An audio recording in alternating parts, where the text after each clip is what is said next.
지난달 전체 취업자가 1년 3개월 만에 가장 큰 폭으로 늘어서 고용시장에 훈풍이 불고 있습니다.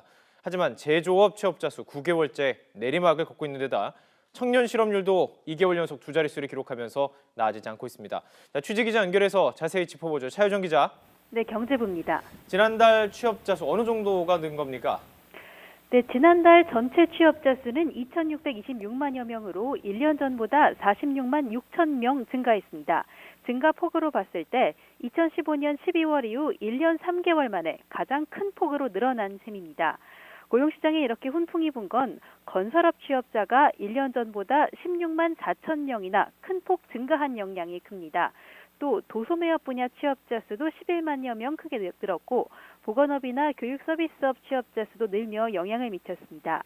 전체 취업자 수가 이렇게 늘면서 3월 실업률은 4.2%로 1년 전보다 0.1%포인트 떨어졌습니다.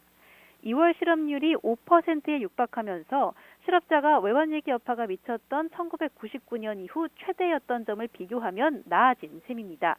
하지만 지난달 취업자가 늘었다고 본격적으로 고용시장이 나아졌다고 예단할 수는 없습니다.